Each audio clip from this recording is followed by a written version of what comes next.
Palavra da Verdade, com Hernandes Dias Lopes. Irmãos amados, nós vamos abrir a Palavra de Deus no livro de Atos dos Apóstolos, capítulo 4. Atos dos Apóstolos, capítulo 4. Atos dos Apóstolos, capítulo 4, a partir do verso 1. Está escrito: falava eles ainda ao povo quando sobrevieram os sacerdotes, o capitão do templo e os saduceus, ressentidos por ensinarem eles o povo e anunciarem em Jesus a ressurreição dentre os mortos. E os prenderam, recolhendo-os ao cárcere até o dia seguinte, pois já era tarde. Muitos, porém, dos que ouviram a palavra, a aceitaram, subindo o número de homens a quase 5.000. No dia seguinte, reuniram-se em Jerusalém as autoridades, os anciãos e os escribas, com o sumo sacerdote Anás, Caifás, João, Alexandre, todos os que eram da linhagem do sumo sacerdote. E pondo-os perante eles, os arguíram: com que poder, ou em nome de quem, fizestes isto? Ou seja, a cura do paralítico, a porta formosa do templo. Então Pedro, cheio do Espírito Santo, lhes disse: autoridades do povo e anciãos, visto que hoje somos interrogados a propósito do benefício feito a um homem enfermo e do modo por que foi curado, tomai conhecimento, vós todos, e todo o povo de Israel, de que em nome de Jesus Cristo Nazareno, a quem vós crucificastes, e a quem Deus ressuscitou dentre os mortos, sim, em seu nome, é que este está curado perante vós. Este Jesus é pedra rejeitada por vós, os construtores, a qual se tornou a pedra angular. E não há salvação em nenhum outro, porque abaixo do céu não existe nenhum outro nome dado entre os homens, pelo qual importa que sejamos salvos. Ao verem a intrepidez de Pedro e João, sabendo que eram homens iletrados e incultos, admiraram-se e reconheceram que haviam eles estado com Jesus. Vendo com eles o homem que fora curado, nada tinham em dizer em contrário, e mandando-o sair do sinédrio, consultavam entre si, dizendo: que faremos com estes homens? Pois, na verdade, é manifesto a todos os habitantes de Jerusalém que um sinal notório foi feito por eles, e não o podemos negar. Mas, para que não haja maior divulgação entre o povo, ameacemo-los, para não mais falarem neste nome a quem quer que seja. Chamando-os, ordenaram-lhes que absolutamente não falassem, nem ensinassem em o nome de Jesus. Mas Pedro e João lhes responderam: julgais se é justo diante de Deus ouvir-vos antes a vós outros do que a Deus. Pois nós não podemos deixar de falar das coisas que vimos e ouvimos. Depois, ameaçando-os mais ainda, os soltaram, não tendo achado como os castigar por causa do povo, porque todos glorificavam a Deus pelo que acontecera. Ora, tinha mais de 40 anos aquele em quem se operara essa cura milagrosa. Uma vez soltos, procuraram os irmãos e lhes contaram quantas coisas lhes haviam dito os principais sacerdotes e os anciãos. Ouvindo isto, unânimes, levantaram a voz a Deus e disseram: tu, soberano Senhor, que fizeste o céu, a terra, o mar e tudo o que neles há, que disseste por intermédio do Espírito Santo por boca de Davi, nosso pai, teu servo, porque se enfureceram os gentios e os povos imaginaram coisas vãs. Levantaram-se os reis da terra e as autoridades ajuntaram-se a uma contra o Senhor e contra o seu ungido, porque verdadeiramente se ajuntaram nesta cidade contra o teu santo servo Jesus, ao qual ungiste Herodes e Pôncio Pilatos, com gentios e gente de Israel, para fazerem tudo o que a tua mão e o teu propósito predeterminaram. Agora, Senhor, olha para as suas ameaças e concede aos teus servos que anunciem com toda a intrepidez a tua palavra, enquanto estendes a mão para fazer curas, sinais e prodígios por intermédio do nome do teu santo servo Jesus. Tendo eles orado, tremeu o lugar onde estavam reunidos. Todos ficaram cheios do Espírito Santo e com intrepidez anunciavam a palavra de Deus. Amém. Louvado seja Deus. Eu gostaria hoje de conversar um pouco com vocês sobre uma igreja cheia do Espírito Santo de Deus. 3 acontecimentos vitais do cristianismo haviam acontecido. Jesus, o Nazareno, fora crucificado em Jerusalém.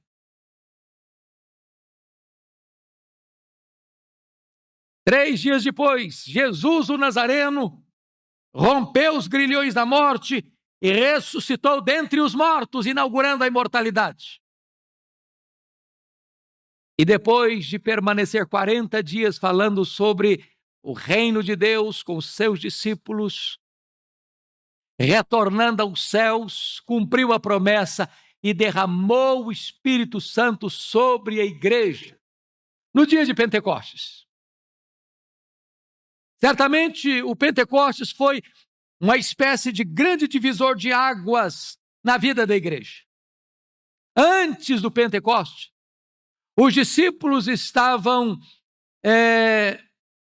trancados, com medo. Agora eles estão trancados por falta de medo.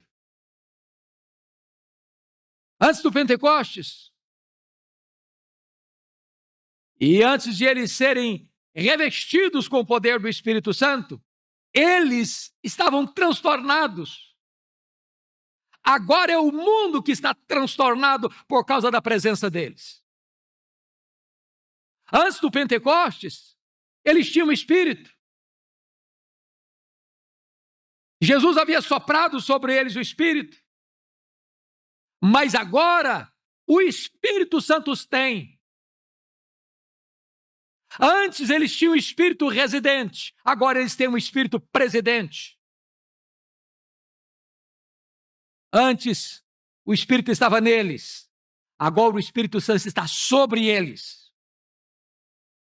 Quando o Espírito Santo veio de forma audível.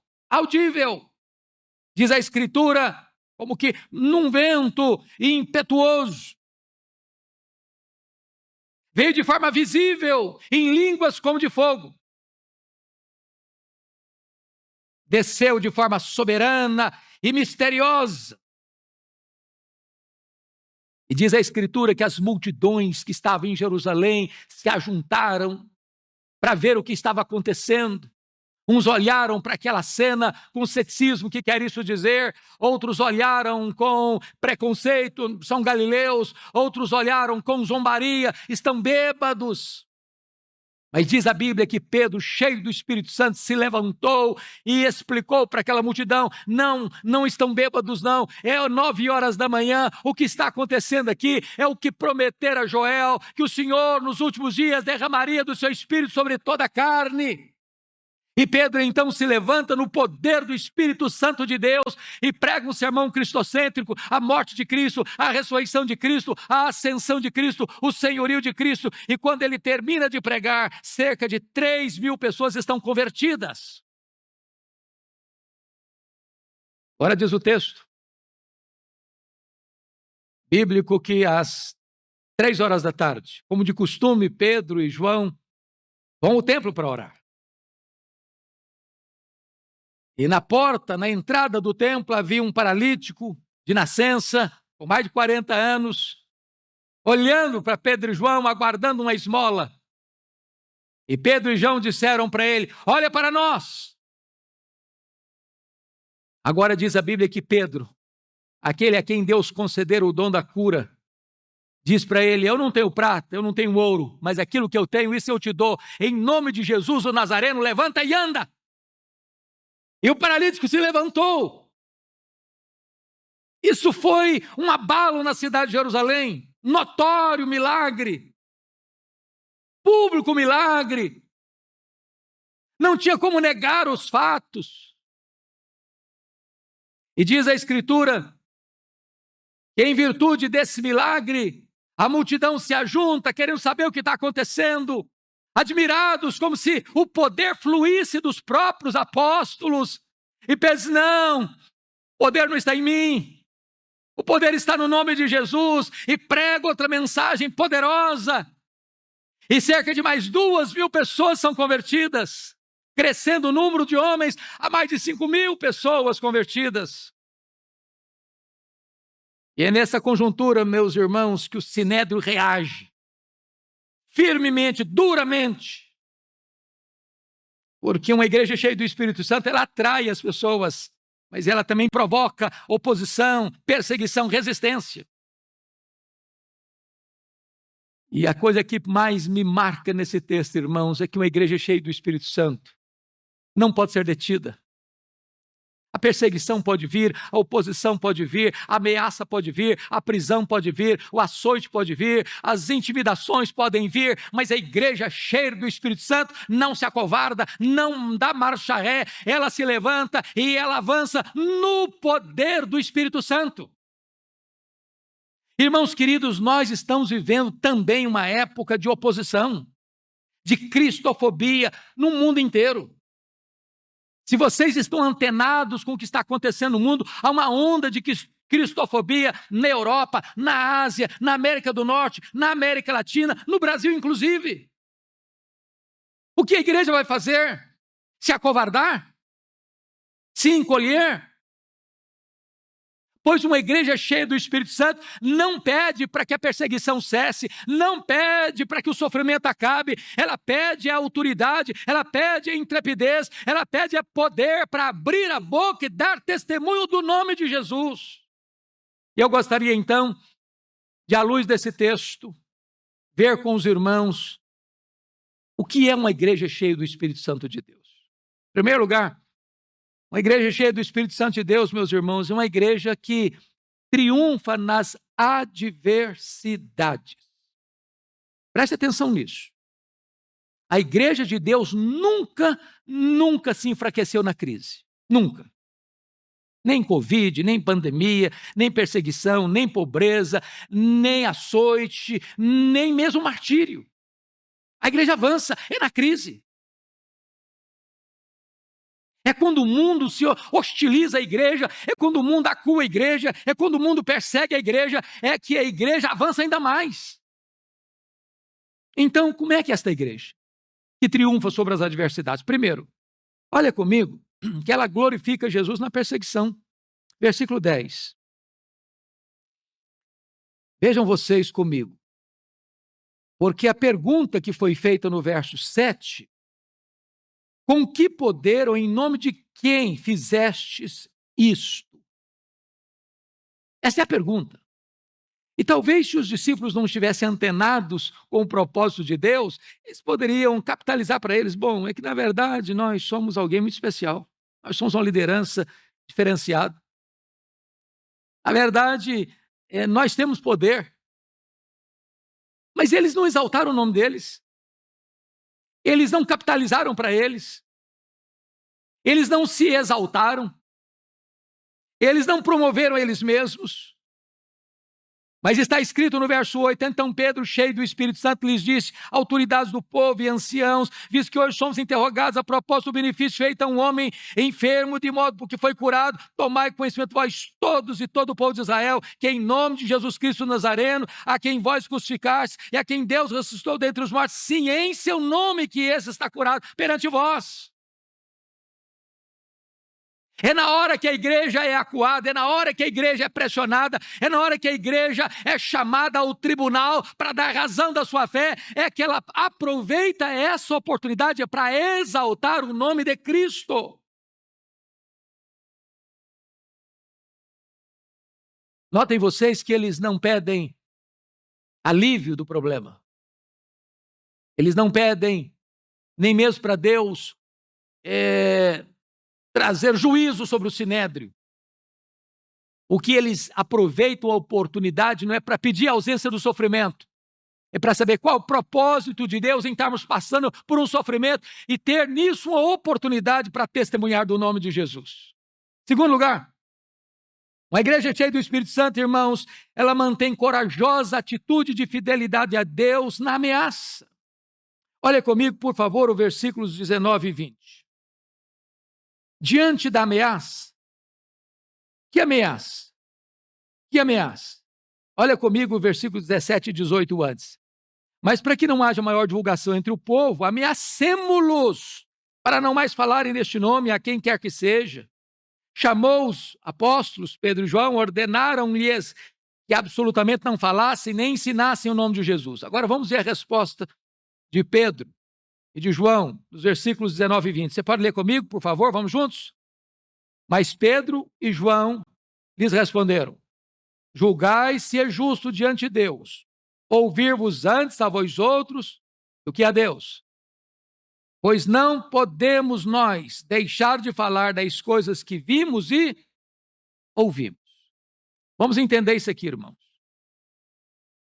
Quem está ameaçando esses dois apóstolos é o Sinédrio, composto de 71 membros. Foi exatamente o grupo que, dias antes, tinha crucificado a Jesus.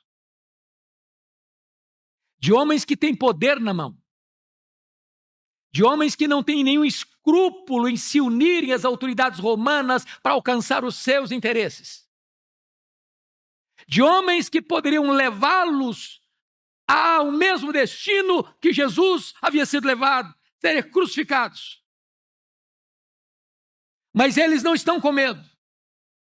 E a resposta deles é o seguinte: nós vimos, nós ouvimos, nós somos testemunhas, nós vimos o que ele fez, os cegos viram, os coxos andaram, os surdos ouviram, os mudos falaram, os leprosos foram purificados, os mortos ressuscitaram, nós vimos, nós ouvimos, nós somos testemunhas do que ele fez, e nós não podemos calar, nós não podemos calar. Amados irmãos, o que a igreja evangélica brasileira precisa não é a ausência de sofrimento, nem mesmo a ausência de perseguição. Ela precisa de intrepidez, ela precisa poder. Poder para testemunhar. Talvez hoje no Brasil nós vivamos uma perseguição mais sutil, mais ideológica, mais filosófica, mais conceitual. Talvez essa seja mais perigosa. Talvez essa é aquela que alcance resultados mais nefastos para o avanço da igreja. Quando muitos cristãos tentam dialogar com o mundo, tentam aparentar-se com o mundo, tentam fazer alianças com o mundo, tentam ser amigos do mundo, tentam se acovardar. E é necessário que a igreja tenha intrepidez, e intrepidez quem dá é o Espírito Santo de Deus.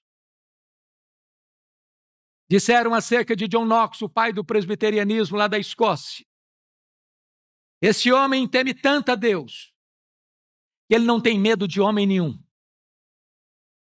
Foi esse o comportamento dos mártires do cristianismo. Quando os algozes de Perpétua, o carrasco, a intimidava na arena da morte, ela respondeu com bravura: viva, eu te vencerei, morta, vencer-te-ei ainda mais.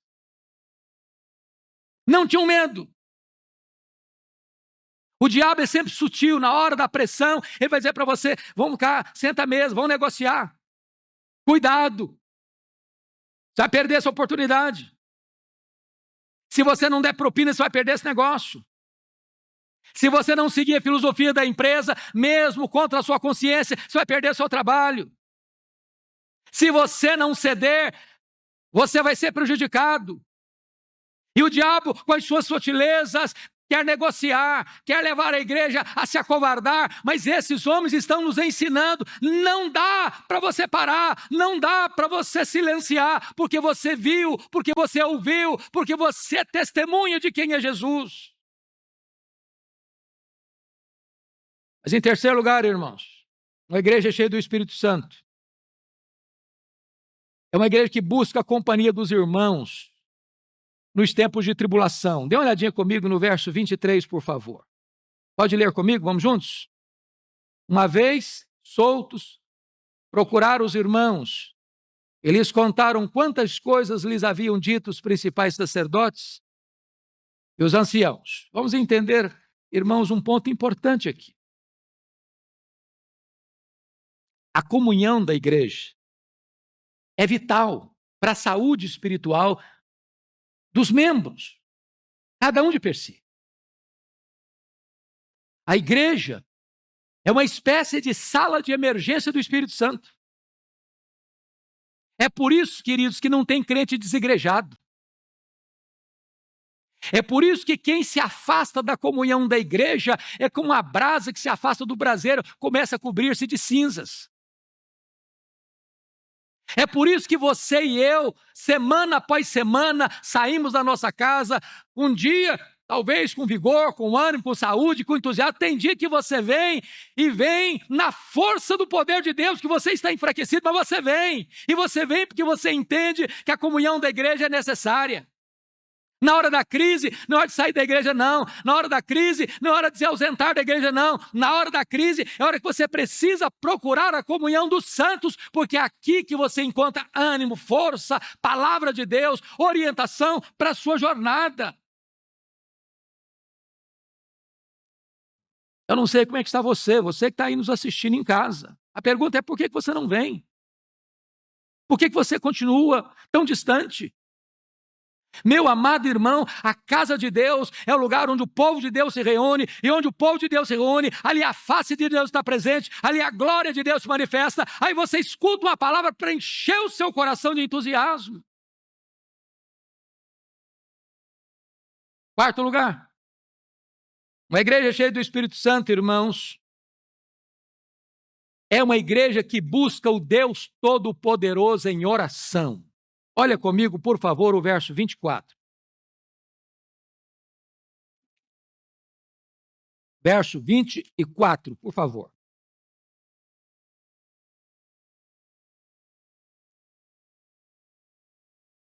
Você pode ler o 24 comigo? Vamos juntos?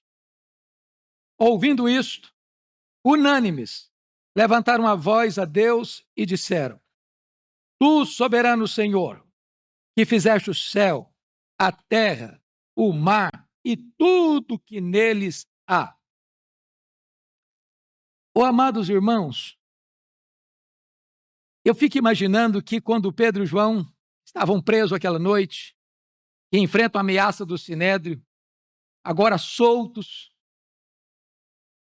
eles não pensaram assim: você quer saber de uma coisa, João? Vamos voltar para Galileia? O negócio está ficando difícil aqui. Vamos sair dessa pressão. Vamos lá para onde nós nascemos, crescemos, trabalhamos lá, a coisa mais tranquila. Eles procuraram a igreja. Ao chegar na igreja, contaram o que acontecera com eles. A igreja não se intimida. A igreja não se acovarda, eles estão lidando com forças poderosíssimas. Ao contrário, diz a Escritura que todos levantaram a voz unanimemente a Deus. Eu fico imaginando que é uma geração dessa. Porque às vezes, irmão, a gente vai participar de uma reunião de oração, uma hora com ânimo, outra hora desanimado, outro nem ora, o outro fica desanimado demais da conta, o outro parece que está dormindo, o outro parece que está desinteressado. Não há coesão, não há entusiasmo, não há um só coração, não há uma só alma, não há unanimidade. Unânimes levantaram a voz a Deus, não acovardados. Ele se dirige a Deus como o grande soberano, o Deus que está no trono, o Deus que tem as rédeas da história em suas mãos, o Deus que coloca reis e destrona reis, o Deus que levanta impérios e abate impérios, o Deus que controla e dirige a vida da igreja, o Deus que é o Senhor da nossa vida, o Deus Criador, Todo-Poderoso. Então, o que eles fizeram nessa reunião de oração? Primeira coisa, irmãos amados, eles trouxeram à mente as verdades gloriosas acerca de quem Deus é. Quem Deus é.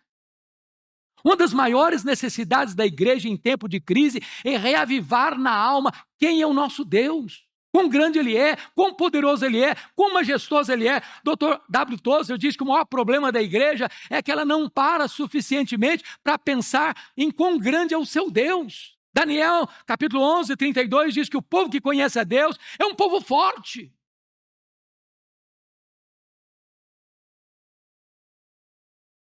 Segunda coisa é que eles, notem vocês, eles pediram para Deus olhar para o problema. Olha comigo o versículo de número 29. 29, você pode ler comigo? Vamos lá, 29, juntos? Agora, Senhor, olha para as suas ameaças. Até aqui.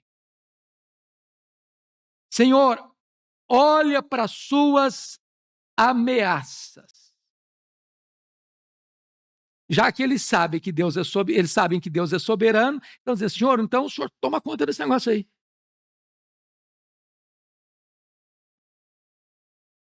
A gente não sabe lidar com eles. Nós não temos força para lidar com eles. Eles têm o poder na mão, eles têm a caneta na mão.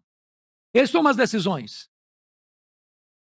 Então, Deus, o Senhor que é soberano, o Senhor que manda em tudo, olha para isso que está acontecendo. Toma a nossa causa. Entregamos nas suas mãos essas pessoas que nos ameaçam.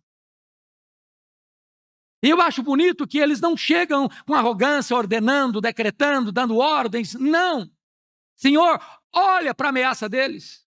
Terceiro, veja comigo ainda o verso 29, que eles não pediram o cessamento da perseguição e nem do sofrimento. Olha o que eles pedem mais no verso 29 comigo, por gentileza. E concede aos teus servos que anunciem com toda intrepidez a tua palavra. Pode ler comigo novamente essa frase, essa porção do verso 29, vamos lá? E concede aos teus servos que anunciem com toda intrepidez a tua palavra. Louvado seja Deus. Como é que têm sido as nossas orações? Senhor, nos livra do sofrimento. Senhor, nos poupa disso. Senhor, nos poupa daquilo. Senhor, nos poupa daquilo outro. Senhor, alivia o fardo. Senhor, afasta do problema. Senhor, nos dá livramento. E a gente só pede alívio. Eles não estão pedindo alívio. Deus nos dá poder. Deus nos dá intrepidez. Mas não é intrepidez para revidar, não é intrepidez para enfrentar o inimigo com as armas carnais. Eles querem poder para pregar a palavra de Deus. Enquanto o mundo nos ameaça, enquanto o mundo nos acua, enquanto a cristofobia cresce, a igreja precisava orar, é desse jeito, Senhor, concede poder à tua igreja para ela pregar a tua palavra.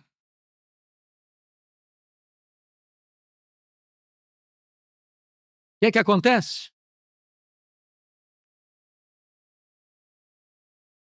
Diz que eles oraram unânimes, mas oraram fundamentados na palavra de Deus. Se você perceber, verso 25 até o verso 29, ao orarem, eles compreendem que Deus é soberano, eles compreendem que Deus é o Criador, e a partir do verso 25, eles começam a citar o Salmo 2. E se você ainda não leu o Salmo 2, não parou nele, não meditou nele, não compreendeu a mensagem dele, é um texto messiânico.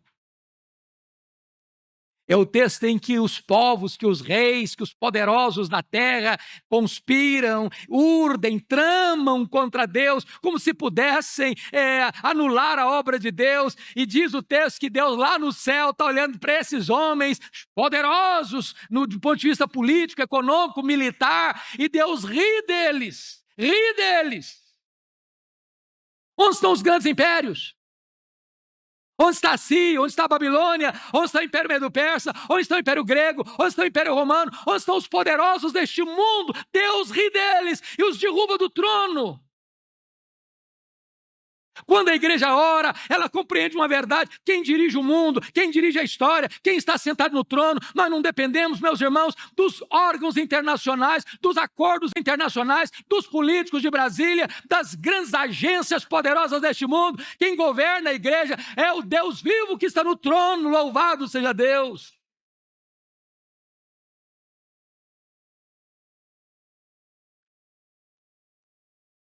Amados irmãos,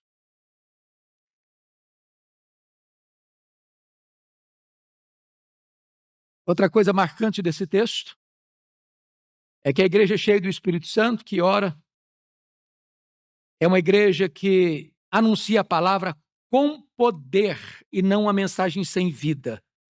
Veja vocês, vamos ler de novo agora de forma junta o verso 29 e o verso 30 para entendermos algo muito precioso aqui. Vamos juntos, 29 e 30.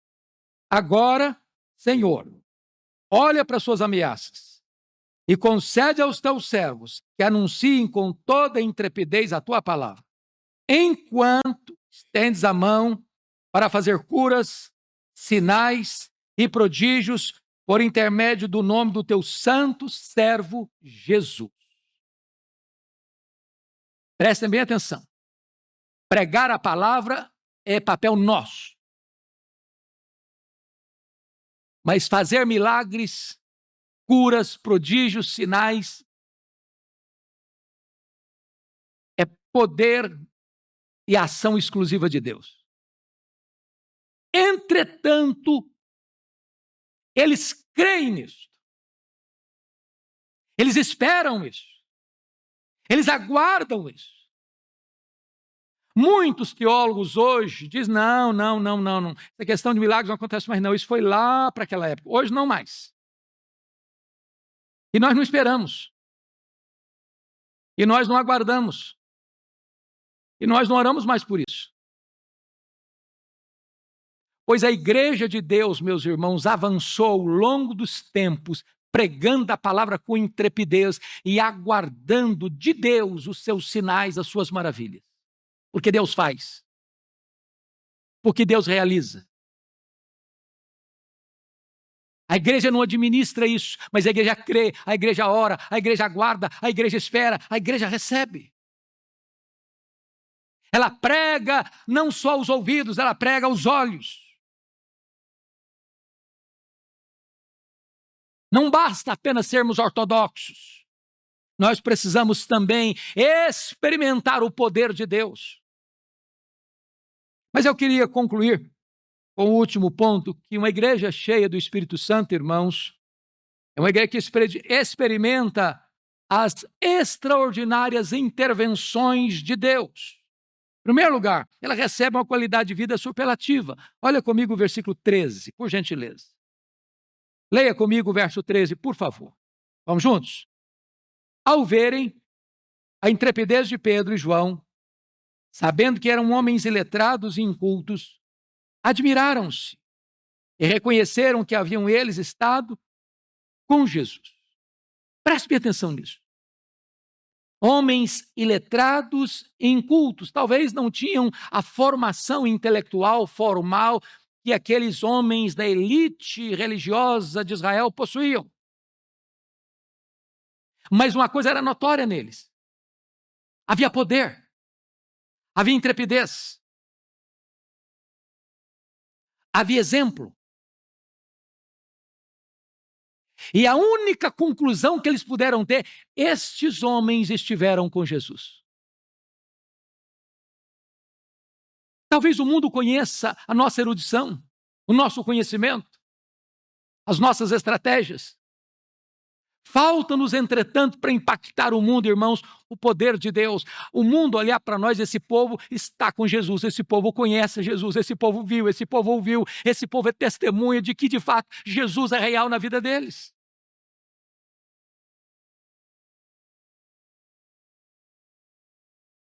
Segundo lugar, uma igreja cheia do Espírito Santo produz um impacto inquestionável, inquestionável. Confira comigo, por favor, os versos 16, 14 e 16. Vamos ler primeiro o versículo 14, vamos juntos? Vendo com eles o homem que fora curado, nada tinham que dizer em contrário. Agora o verso 16. Dizendo: que faremos com estes homens? Pois, na verdade, é manifesto a todos os habitantes de Jerusalém que um sinal notório foi feito por eles e não podemos negar. Amados irmãos, não tem como você refutar um fato. Um fato. O cristianismo é a religião dos fatos. O bêbado está lúcido. O traficante é missionário. Aquele que espancava os filhos, agora cuida deles. Aquele que era um larápio, agora é um homem honesto, íntegro. Aquele que estava mergulhado na feitiçaria, agora prega o evangelho da graça. Aquele que estava doente foi curado. Estava escravo, foi liberto. São fatos. O primeiro livro evangélico, pastor Ival, que eu li na vida, foi Ateu Já Era. Ateu Já Era.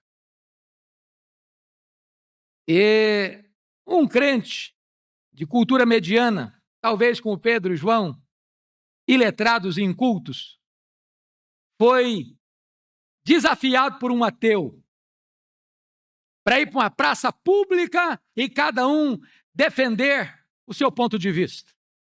O crente de cultura mediana disse: eu topo, com uma condição. Você vai trazer prostitutas, ladrões, traficantes, que foram transformados pelo ateísmo. E eu vou trazer um séquito de gente bêbada, traficante, drogado, ladrão, assassino, transformado pelo evangelho. Vamos compor então o nosso auditório. Topado o desafio. O ateu não conseguiu trazer ninguém. São fatos. É notório. É a transformação. Produz impacto. Terceiro, uma igreja cheia do Espírito Santo experimenta o enchimento e o poder desse Espírito para fazer a obra de Deus. Leia comigo, por gentileza, os versos 30 e 31. Vamos juntos, por favor? 30 e 31. Enquanto estendes a mão para fazer curas, sinais e prodígios, por intermédio do nome do teu santo servo Jesus. Tendo eles orado, tremeu o lugar onde estavam reunidos. Todos ficaram cheios do Espírito Santo e com intrepidez anunciavam a palavra de Deus.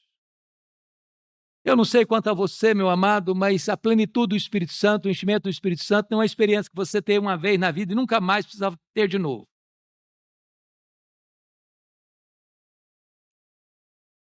Se você encontrar na Escritura, no capítulo 2, versículo 4 de Atos, todos ficaram cheios do Espírito Santo.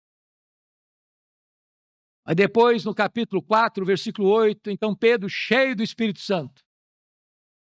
Agora no capítulo 4, versículo 31, todos ficaram cheios do Espírito Santo. A plenitude de ontem não serve mais para hoje, não. E eu não sei quanto a você, mas a minha maior necessidade é estar cheio do Espírito Santo. Cheio do Espírito Santo. A maior necessidade da igreja é ser cheia do Espírito Santo. Porque uma igreja cheia do Espírito Santo, irmãos, ela não se intimida com os problemas, com as ameaças, com os perigos, com as dificuldades, com o mundo em turbulência, com a onda de cristofobia, com o cerco fechando contra a igreja. Ela vai pedir a Deus: Senhor, nos dá intrepidez, nos dá poder, nos enche com o Espírito Santo. E diz a Bíblia que a casa tremeu, mas os discípulos ficaram inabaláveis. Louvado seja Deus.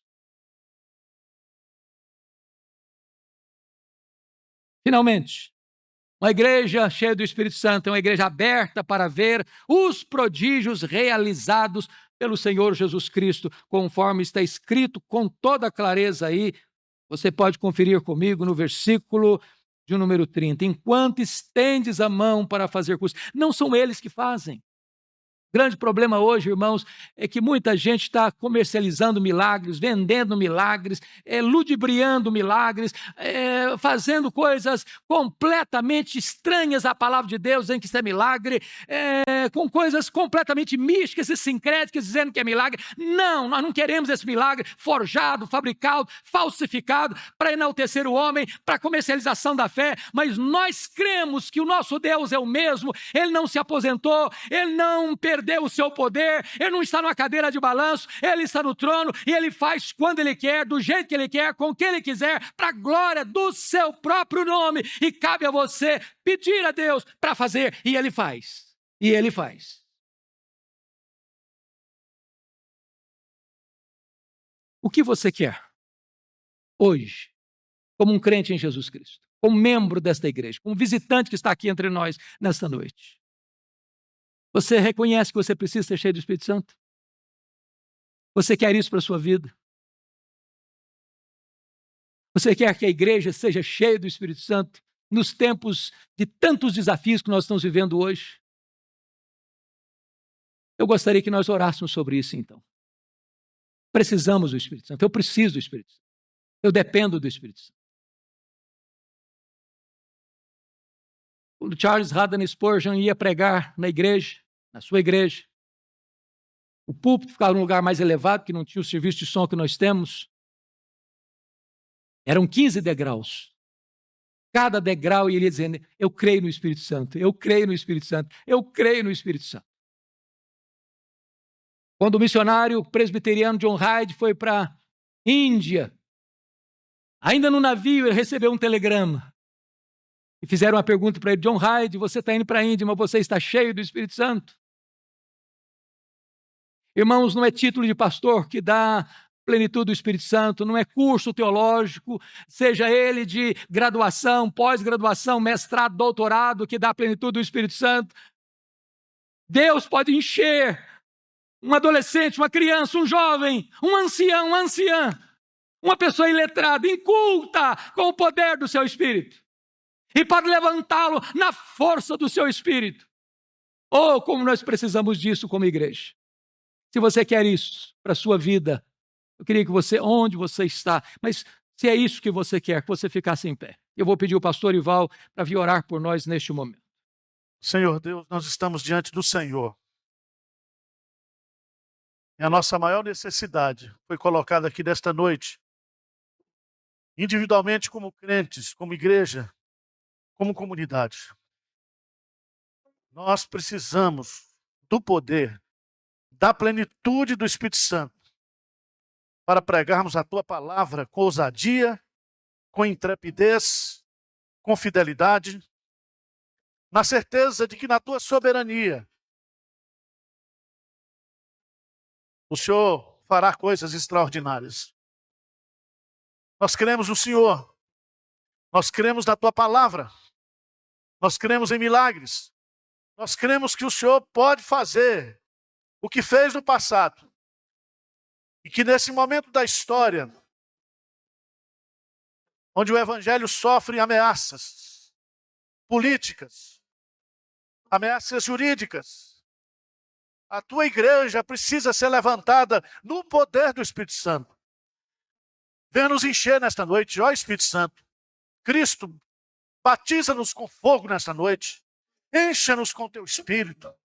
Queremos ser cheios de Ti, queremos ser dominados por Ti, queremos ser guiados por Ti, queremos ser ensinados por Ti, queremos que Jesus Cristo seja glorificado através de nós, através da Tua igreja. Pai, nos dê coragem nesses tempos difíceis. Que haja uma purificação, uma santificação, uma limpeza na Tua igreja, Senhor. Limpa o nosso coração, limpa a nossa mente, porque o óleo só vai onde o sangue passa. Que o sangue de Jesus Cristo nos purifica de todo pecado aqui nessa noite. Que o Espírito Santo possa nos limpar, nos purificar, nos lavar. E que o óleo da unção, que a manifestação da presença poderosa do Espírito Santo, seja real na vida de cada um aqui, Senhor. Que nós voltemos para casa, Senhor. Que nós acordemos cedo para orar. Que nós façamos vigília, jejum. Que haja uma fome, um desejo, um apetite espiritual da tua igreja para esse enchimento. Essa é a nossa oração, nosso desejo. Em nome de Jesus. Amém.